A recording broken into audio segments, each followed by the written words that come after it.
This is Social Leopards. I'm Bea. And I'm Beth. A leopard is a solitary creature living in the jungle, but often not seen or noticed. Are you a solitary creature trying to navigate the social jungle? This show explores loneliness and the many ways forward. Welcome to Social Leopards. Hello, everybody. Welcome back to Social Leopards. Once again, I am Beth. And I'm Bea. And today we are here to talk about emotional wounds again. And this time we are tackling neglect. This one hits me pretty hard. We'll see how it hits you. So first of all, I think what we've been doing throughout this series is first defining what that is. I will give you those honors. Sure. So this is when a child's basic physical, emotional, or educational needs are not met. They can feel neglected. This can result in issues with self-esteem, independence, difficulties in understanding and managing emotions. And as a former school psychologist, because I am retired. Happy retirement. Thank you. I've seen a lot of this in the students that I would assess. The basic thing that we would see is neglect. And as a matter of fact, we did have a clause. It was called a factor that would be like you would have to exclude an exclusionary factor before you would assess. And if it was neglect, we would try to get resources in the community and the school to first address that and see how the student functioned after the neglect was taken care of before we would go further. So I think that a lot of people are faced with neglect in their lives. I think you're right. And the fact that this neglect can be felt due to physical neglect, perhaps you had a parent who was not always there for you, or you were a latchkey kid back when that was a thing. I all were. I was definitely before we even knew what that was. Yeah. And then there are the more serious where social services gets involved types of situations of physical neglect. Emotional neglect is the one that I probably connect with the most, because although I lived in a stable household, we all have dysfunction somewhere, right? And in that case, it was my mother who occasionally had bouts of pretty severe clinical depression and a little bit of OCD sometimes. We might get into that a little bit later, but I would end up feeling a little bit neglected at times. And my dad, God bless his soul, would just expect us to pick up the slack when my mom wasn't up to things. And that felt a little neglectful, I think, to my little brain as a child. And so what would that be like? Making food? Making dinner, doing the laundry, even though it wasn't my week to do it or whatever. I think mostly cooking, because cooking was my mom's thing. I knew if my dad asked me to help with supper or whatever, that something was going on with my mom. And I didn't understand it fully. My dad was not very good about openly discussing my mother's issues. He liked to tell us not to worry. There was nothing to worry about, rather than to be completely transparent about what was going on. And I think I've talked about this, maybe not so much in season 2, but more like way back in season 1. There were a couple of times when Mom went away for a month. And she came back with pottery and art projects and things from her art therapy. And it was just explained that Mom needed some medicine and that they had to test these different medicines, so she had to stay in the hospital. But clearly she had an inpatient behavioral health stay. And I didn't even know it was called behavioral health way back then, but I knew she was in the hospital because she wasn't feeling good. But my mind went more towards physical health issues. And I think I worried more about that. Yeah. And then I just filled the gap during that time with my little brother. Like, my dad would be up and around, like, he seemed to follow his normal schedule. And you can make sure your brother gets up, right, and gets breakfast. And we got on the same bus for school at that time. But I think I was like a little mama. It kept him, though, from losing it, I think. Probably. Keeping that routine and just acting as though everything's okay. We're just going to move on. We're not really dealing with this, but we're just going to continue life as it is, because I think that was a coping strategy that he had, which was not the best. Yeah. But I think to myself, on the other hand, what do you think would have happened if he had told you? Would you have understood how serious it was that she has some kind of mental health disorder? Yeah, that's a really good point. I don't know what I would or wouldn't have experienced. I think I would have, retrospectively, I think I would have liked a little more honesty and transparency, but I don't know at what age that would have been appropriate. And I try to think about how I dealt with my kids as they were growing up, but I don't know. It's always easier to armchair quarterback after the fact and Yeah. And retrospect. so we think about, you went through divorce, I went through divorce. And I think since I'm in psychology, I was very attuned to what could happen, what could go wrong, how my child feels.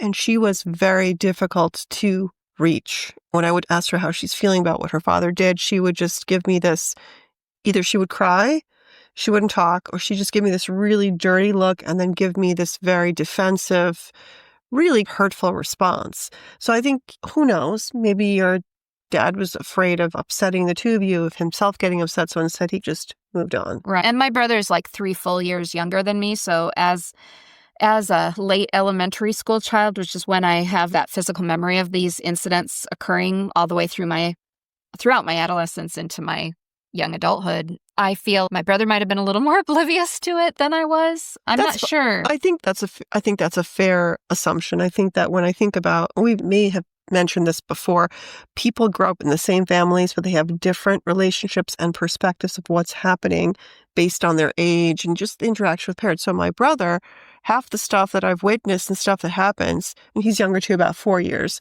3.5, 4, he has a completely different perception. And I think to myself, were you there?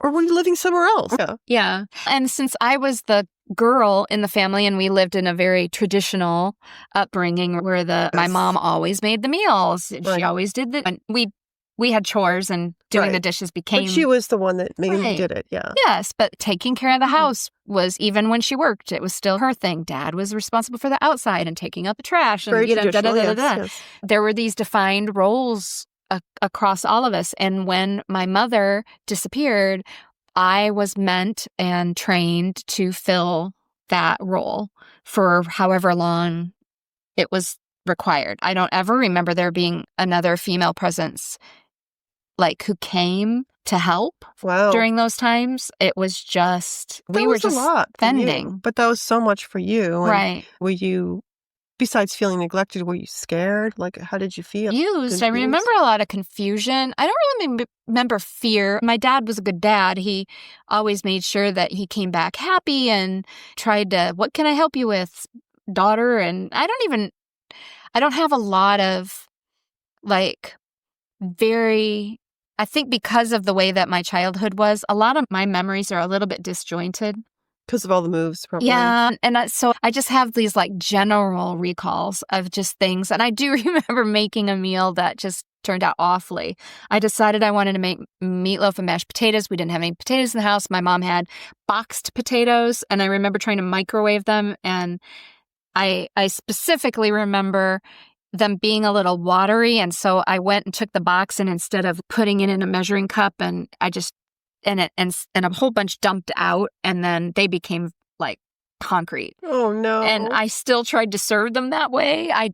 It didn't even occur to me to try to just add more milk or water or whatever it was. And since that day, I've never made fake potatoes ever since. Oh, wow. I don't know. Trauma. It was trauma with the boxed potatoes. And I can always taste a fake potato, like at a restaurant or something, if they're not using real potato. Spidey and I sense won't eat with potatoes. I know, right? So somehow that left that, quote, bad taste in my mouth. Yes, that's a good one. Love it. Yeah. So anyway, I think self-esteem was like a mixture of wounds for me that became the issue. But independence, it was the opposite for me. I know that sometimes that a neglect wound can make you codependent, but for me, it was the opposite. I became fiercely independent. Not that I didn't allow my mom to care for me, but I didn't rely upon it at a certain point because I wasn't always sure how she was going to react. And she was always very emotional. You had to kind of walk on eggshells sometimes. Oh, wow. So it was difficult. And Dad would just say she was in a mood. And that was as much as we got, explanation-wise. It'll be okay. She'll be all right in a little bit. And I think my mom would get really irritated with my dad because my dad doesn't hold a grudge for more than 5 minutes. And I mostly get that from him. And it doesn't matter what happens. I'm very easy to forgive, or it's easy for me to be a forgiving person because I've been through a lot. Mm. It takes so much more time and energy to maintain negativity that it's just not worth it for me. It does. And so I think I still had that inside me, but I still felt like I really wanted my mom to be there for me and she wasn't. But I also knew that somehow that she couldn't be. Well, and that was good to know that. I think for a long time, I was very, for a long time, I think when I was young, I didn't unconsciously realize that my mother couldn't be there for me because she worked all the time. She was 7 days a week she was working, which looking back, that was extremely excessive. And I think I got angry with my father a couple of years ago thinking like, why would you be okay with your wife working 7 days a week? And it's just really frustrating. I thought to myself, gosh, if that was me, I don't know, I would not allow that. I wouldn't let someone do that. But I don't think she knew any better. So I think for me, that neglect piece was she wasn't there. And I thought unconsciously because she doesn't want to. And it was more like she felt so obsessed, I think. So she was OCD too. And her mother was very hard on her, very hard on her. Oh, yeah. And not so much on me because she really didn't care for me. She liked my brother and she was like obsessed with him. So of course she was older. But from what I understand, my mother would tell me all the things she would make her do. So she had this already OCD nature and it would almost, I think she just was overwhelmed with it, that she just did it because that's what she was used to doing. It was like a discipline for her to do it. Oh, wow. And so it took me years to figure that out. But yeah, that was tough because I was really sad when I would see the moms that would come to school with their daughters and help out, or if there was some kind of field trip, my mother would never go. No. And then there was a perception of me and my brother being neglected by our parents. Oh, really? Because the moms were like, why is she, back in the day, which mother worked that much? Most of them were at home, not her. So it's atypical. And they were always just like, I think it created a little bit of just they were judging us that maybe they're not the best people to be friends with because their parents are not present. And there was all these judgments were made because my mother wasn't there. So I think I probably had a lot of feelings of hurt, which wasn't aware of then because you don't process those.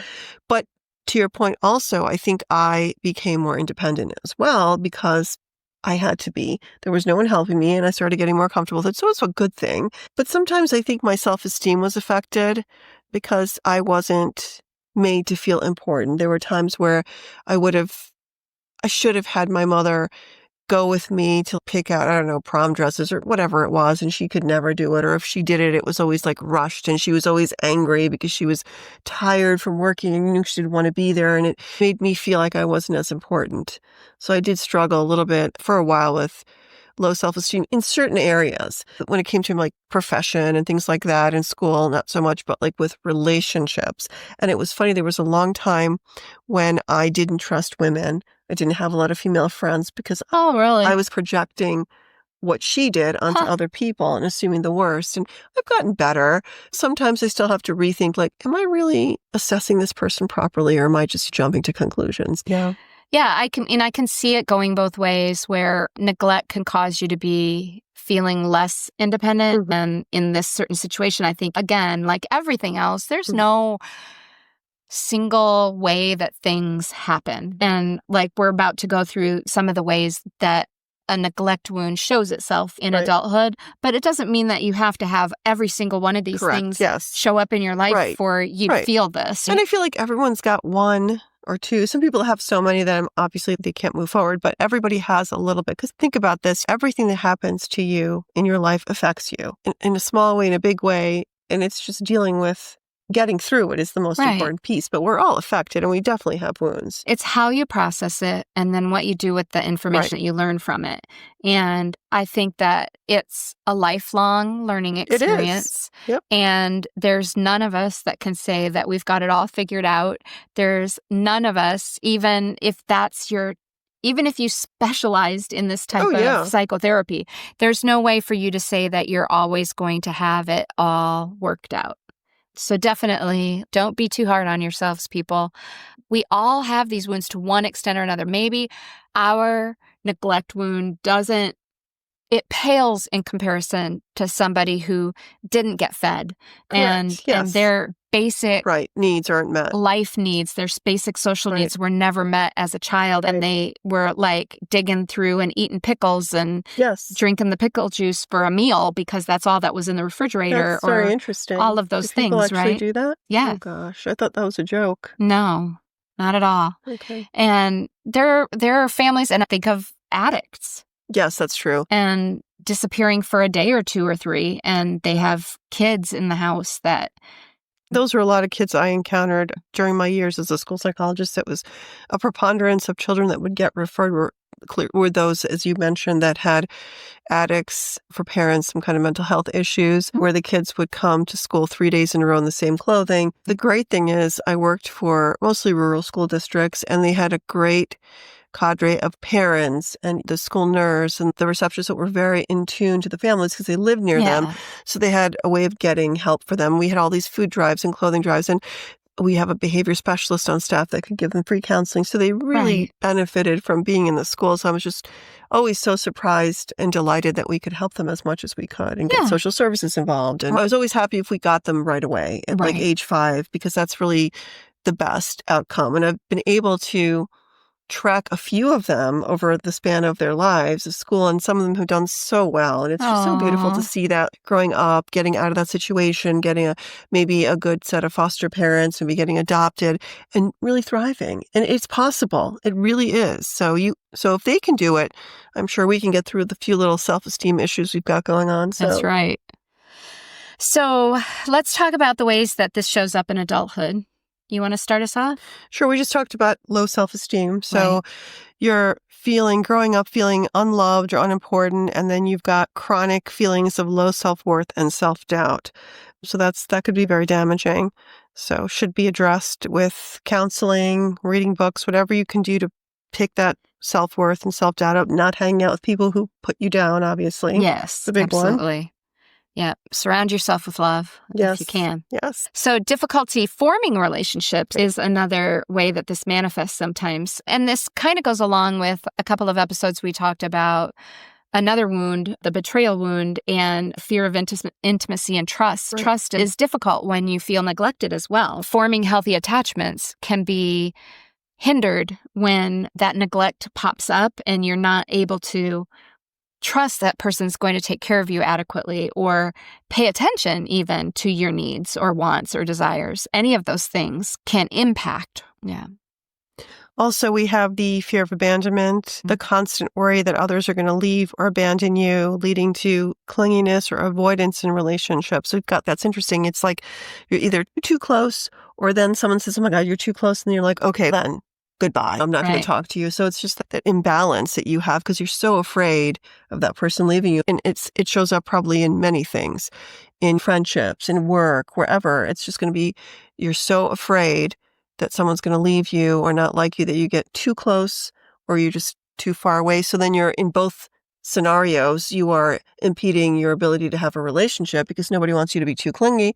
Yet, if you're too distant, you've got to find, again, that happy medium. Yeah, and I think this can turn up in all of those different ways. Mm-hmm. Can feel this way, that way, or another one is emotional numbness. I think that's one that kind of like segues right in, right? Mm-hmm. In order to protect your own heart, that detachment emotionally, it can make it hard to connect with other people's feelings because you don't want to put yourself in that situation where you begin to trust and you start to feel safe and then all of a sudden the person just ghosts you. Yep. And I think being a ghoster too is because they want to be in control, right? Yeah. So when you get ghosted, that person probably has been either betrayed or neglected in the past, and they want to be in control of the course of the relationship. Right. And so that can happen. Or you become the ghoster because you don't want to risk it anymore. And it's that's really so hard. painful to do that to people, though. I think it's just to ghost someone is not, I think that's going to be bad karma. So we shouldn't do that. We shouldn't.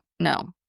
And then we've also, another one that's recurrent is that people-pleasing behavior. I know I'm guilty of that sometimes. Same. Right? But sometimes to avoid that feeling of neglect, you're overcompensating and trying to people please all the time and get that approval from the other person so that you feel that value that you didn't feel because your own parent or caregiver didn't give that to you. But that also is related to what you talked about before, walking on eggshells. Yes. So you think if you do all these things for that person, then they're not going to have that negative reaction, or they're not going to leave, or they're not going to yell at you. And I remember thinking that too sometimes with my mom, like she would get tired or whatever. And I thought, oh, I'm going to do all these nice things for her. So and my parents would fight a lot too. That was a constant thing. And if you know Rudolph Walters, so I would fight with him too.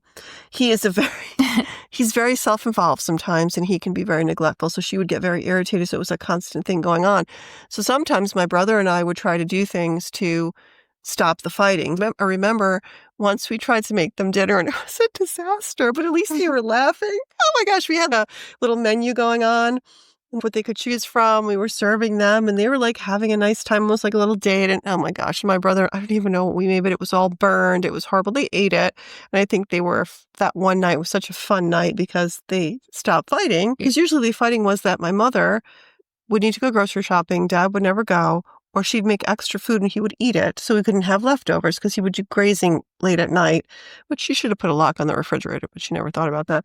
So that was like a lot of the fighting was like that she always had to do everything and he would just sit with the paper and just wait. Oh, yeah. Every night. That's my mental picture of him. My husband told me that that's how his family was. Like at 5:30, his dad was standing up and sitting down at the dinner table and expecting that as soon as he sat down, that food would be on the table. So if there was something off in the schedule, that was like not good. And also plated in front of him. Or did he serve? No, I think they did family style. I don't know. I wasn't there. Rudolph Walter never served himself. It was plated. Really? It was plated, yeah. Wow. Yeah. I can't imagine that. We always did family style meals growing up, and now I do buffet on the countertop. Oh, get what you want and go sit wherever you want. But yeah, so that's another one. Let's see. Dependency issues. Okay. Yep. Overly dependent on others for validation, support, and decision making. Like you cannot make a decision until you have this person confirm whether that's a good idea, not a good idea. And I'll tell you though, the dependency thing though, this is another thing that also happens when people get married or they have relationships, close relationships, even partners, whatever you have, that you can get to the point, just even without any kind of wounds or anything, of getting so used to someone and being so happy that they start making decisions for you that you start becoming so dependent just because it's just easier and you trust that person. So that just could be an offshoot. We have to be careful not to do that because you could start losing your identity and you could get resentful and it's just not a healthy thing. So you have to use people's advice and take other people's advice into account, but then make the final decision that's best for yourself. Yeah.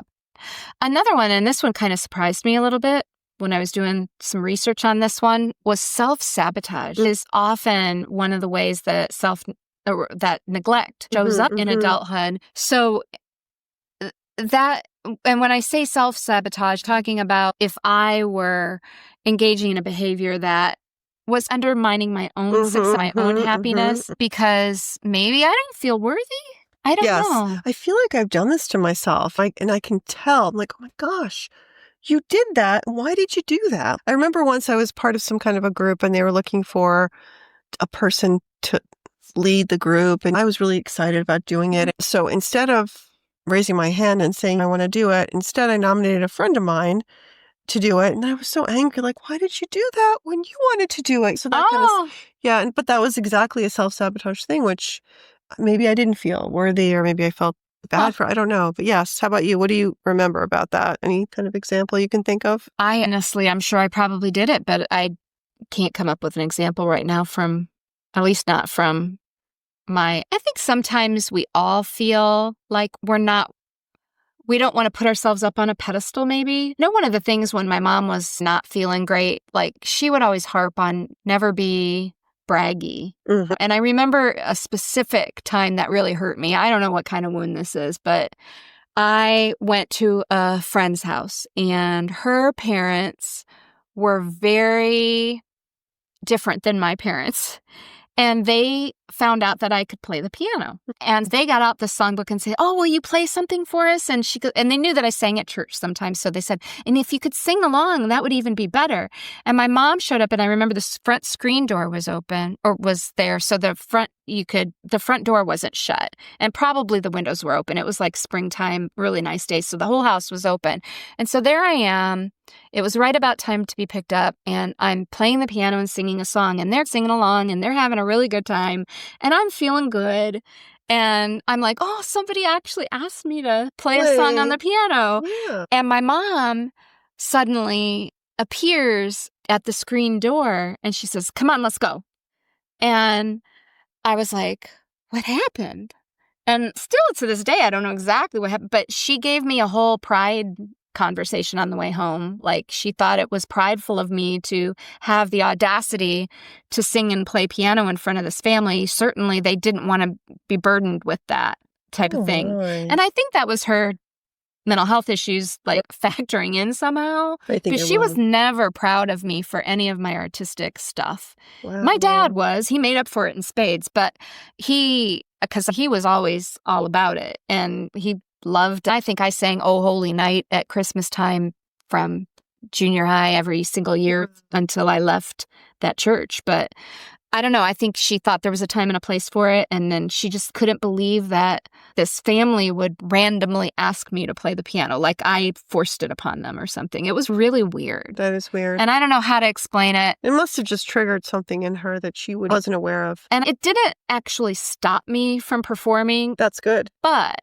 what I do find myself to this day, if I want to sing, I usually don't use my singing voice. If I was to sing a couple lines of a song, and we do that kind of jokingly between us a lot, right? But I never seriously try to sing in front of anybody unless it's like a scheduled performance type of thing. Wow. So you're going to have to go to the open mic night with me sometime. See, but I could do that because that's like an event or an activity. Oh, I see. But if you were just like, sing me a song, I wouldn't be able to do that in like a small group setting. Wow. It's like really weird. I am proud of you that you continue to like singing and play the piano. So I had taken professional singing lessons for about 10 years of my life. I loved it, and randomly was pulled out of that because probably my father decided he didn't want to spend the money on it. Oh. Also, with the piano, I played for many years. My mother was extremely critical when I would practice, and she would make me crazy, and I stopped. And I regret that because I should have just told her. She'd be like, well, do it again, do it again, do it. And I was never asking her to. She never played the piano. She didn't play any instruments. I had a teacher. I knew what I was supposed to do. And she got so crazy with the perfectionism, or she was so worried about me being good, that I just stopped. And that was a devastating result. I'm glad that you didn't. Right. I quit piano too because my mom inferred that it was a waste of money if I wasn't going to practice enough. And so I just switched to singing lessons. Spent the same amount of money with the same teacher. I don't know. My dad was always like, oh, it's okay. I'll let her do it. Oh, that's wonderful. Yeah. I didn't have that. No. Yeah, my father was just not generous with anything. He was so, to the point where he would not buy himself, like, we would joke about this, and he still does it now, a new winter coat for 10 years. It could be like ripped up, as long as like he could just like, it was decent. If it still has buttons, yes, then he's going to wear it. Yeah, unbelievable kind of. Yeah. Oh, man. Yeah.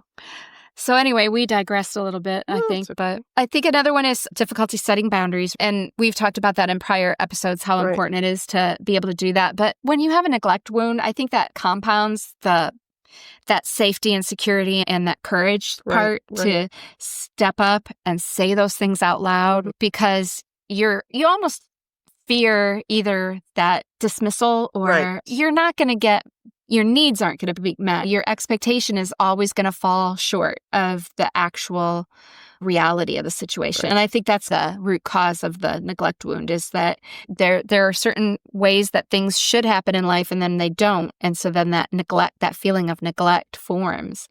And I think that's setting boundaries. Like, they're going to do what they're going to do anyway. So why would I set a boundary?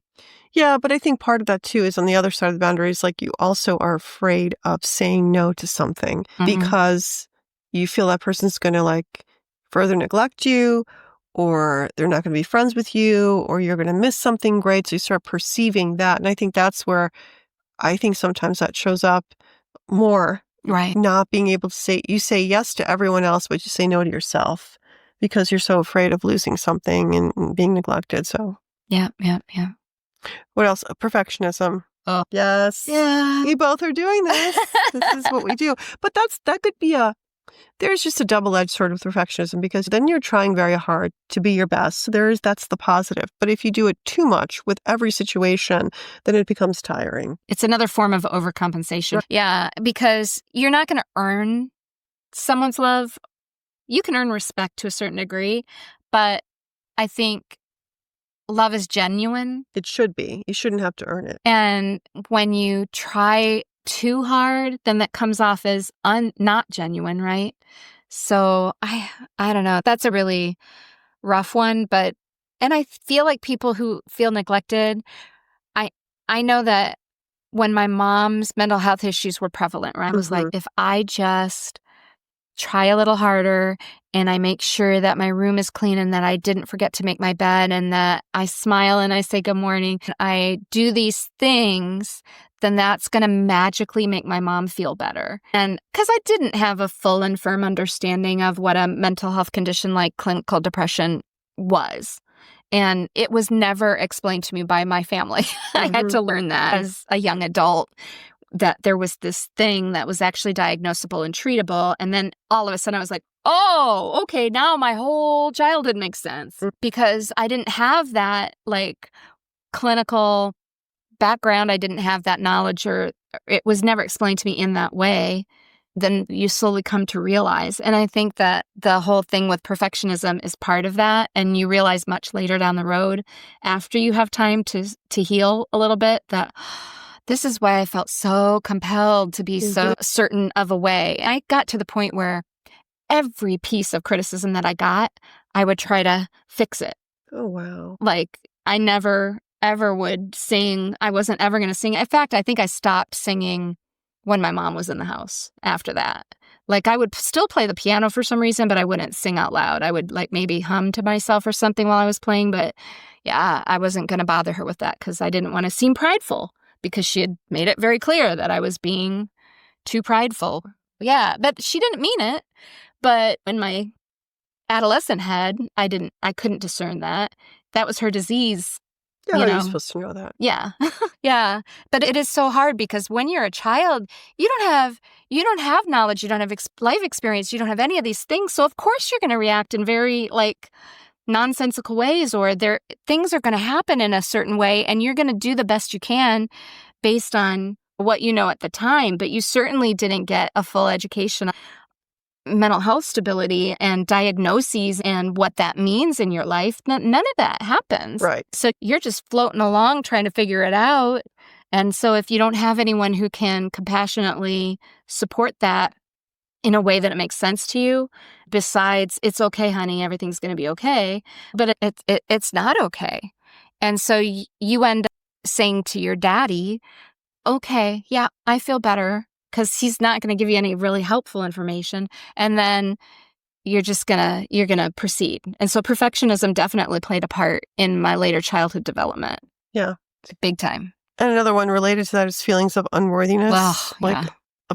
a pervasive sense of not being good enough or deserving of love and happiness, which is very close to perfectionism. Yeah, absolutely. Moving on from all that yuck to the healing part, right? So healing from the emotional wound of neglect requires a lot of time, requires a lot of effort, and as always, a lot of self-compassion, right? Yep. So here are some strategies that can help you on this journey. You want to start us out? Sure. Recognizing and validating your emotions, as always, which goes along with a lot of different things that we face. We always have to acknowledge feelings that arise from these experiences of neglect, whether they're sadness, anger, fear, and then you have to validate those feelings without judgment. So again, a very difficult thing to do, easy to learn and read, but difficult to do. So. Yes, absolutely. Seeking professional help is always an option, right? Whether that be a life coach or a traditional talk therapist, whether it's just, and if that's not your jam, confiding in a closer friend, if you have that, can really be restorative. And so anywhere where you can find a safe space to just discuss your feelings and sort them out. I did a lot of sorting of those emotions as I learned things, but there were a couple of times where I had friends that I could talk to, and a couple of times when I was in therapy and I was able to just confirm or validate how my childhood actually impacted the way that I perceived things. And then you work out then from that point how you can develop coping strategies that will actually provide that long-term healing and remediation of some of those things that you feel compelled. And like I said, I still feel uncomfortable to this day, and I'm way older than I was as an adolescent, but it still impacts me. You might not be able to fully cure all of the symptoms that you feel after you are wounded. Right. That wound will be there in some form or fashion for the rest of your life. It's just you don't want to constantly be tearing it open and feeling the full breadth and width of that emotion. You want to be able to start to shut it down and compartmentalize it so that not everything triggers it, Right. but that only on occasion you feel it. And I'll be, why do I still do this? And because I do. And is that the worst thing? No. I'm going to pick what I work on and what I can just let it be. It is what it is at some point. What's another one? So building a support network. Oh, there you go. That's always good for everyone. You have to surround yourself with supportive friends and family who can understand you and give you emotional support. And then building strong, healthy relationships can be very healing as well. Yes. If you have someone who enjoys hearing you sing, is better than someone who is going to continue to say, oh, please don't sing in my presence. Right. Because then that's just going to tear that wound open. So luckily I don't have that. My husband found out I like to sing, and he immediately, when I moved up here, tried to find groups. And oh, so sweet. Bea and I sing in a community choir together, and he actually was the one that found that group. I Yeah. didn't realize that. Out on the internet somewhere. That's really nice of him. Yeah. And so I reached out and joined it. And then many years later, I got you to join along with. Yeah. Yeah, there's a lot of ways to do that. And practicing self-compassion is another strategy, of course. We alluded to that a couple of minutes ago. Being kind to yourself and understanding that the neglect that you experienced, it's not your fault. And you need to treat yourself with the same kindness that you would offer a friend. We've talked about that a lot of times too. And realizing that you did not cause this neglect wound to form, that you didn't ask to be neglected, you did not want to feel any certain way that was negative. You have to turn that around and give yourself grace and feel there are other ways to go. And then that's part of that journey of self-discovery. But just starting with, it's okay. It's okay. You felt that way and you don't need to feel that way anymore if that's as far as it goes, that's a good starting point. Yeah. And we've talked again about setting healthy boundaries. We know what that is. We've talked about before. Self-care. Yeah. Again, prioritizing activities that promote physical, emotional, and mental well-being, exercising, meditation, hobbies, spending time with loved ones. An interesting one here is, we haven't talked about this one, reconnecting with your inner child. Oh, yeah. Which I think about this all the time. Like when I am feeling down, I think, what did I do that I enjoyed that I could still do now when I was a kid? Now, I did love rollerblading, but I feel like, sadly, the ship has sailed. Yes. I did try it a few years ago, almost killed myself, and I was an expert rollerblader. So that was very sad, but I realized I'm just too old to be doing that. So I'm not doing that one. I went down and then I couldn't get back up. Oh, no. I no longer could do the balancing act. I finally got up in the grass. Okay. And then, and then I was like, I'm putting these away and they're not going to Yeah, and it wasn't good that when I did it, I have a friend who's very sporty, and she decided to challenge us by going down a hill. And I did have a break, I have a break in the front of the boot, the rollerblading ski, but I thought, and it was on a just newly paved street, and I thought, I just saw my life flash before my eyes and decided that I'm going to end this journey now. So yes, but yes, the balance becomes harder when you get older. I still am pretty good at skiing, but it's different. It's a different kind of thing. You've got yourself in that snow, and if you've got good powder, it holds you in. The boots are really stiff, but rollerblading, you just have to be young. Got to be young to do that. Or keep it up consistently throughout your adulthood. Something. But I put them away for too long. And when I got them back out, I realized no longer in the cards for me either. Yeah. But reconnecting with your inner child, too. I mean, we just recently spoke with Ashton That's right. Williams, who is a self-love coach. And she touted the benefits of connecting emotionally with your inner child, too. Yeah. Not just physically. I think she said she had a visualization exercise that I think is worth repeating, where you have a pretend conversation with you as a younger self and give that inner child the love and the appreciation that you wished you would have gotten. And I think you sing beautifully, and I wish I could hear it more, whatever it is, so that you can start to appreciate that, it would have been great for someone to talk to me like that when I was a kid, and it didn't happen, but it's okay, because now I'm an adult, and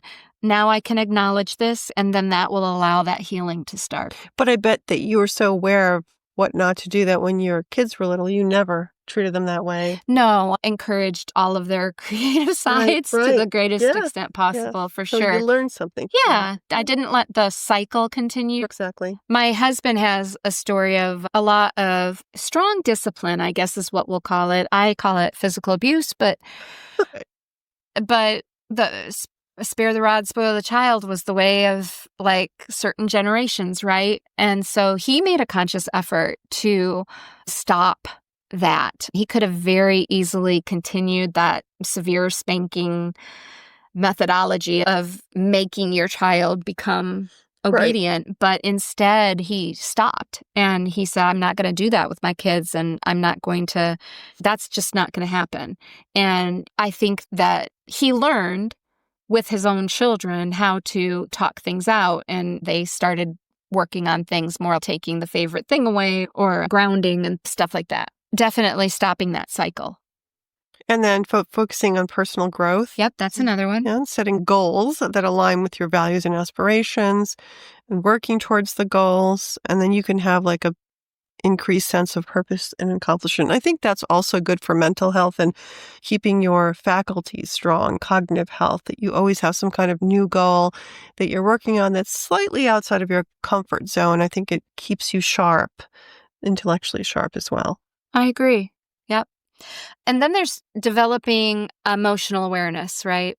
So practicing mindfulness and being emotionally aware is going to help you better understand and manage your feelings, especially if you feel triggered. That's a good time to take a step back and, whoa, what just happened here? And don't just go full-on reaction, but take that step back and make sure that you're not responding to the trigger in a way that's going to feed that wound or open it up further, but to be a little more healthy with it and close the wound, right? Rather than keep it going. Yes. All right. And the last one is fostering self-worth.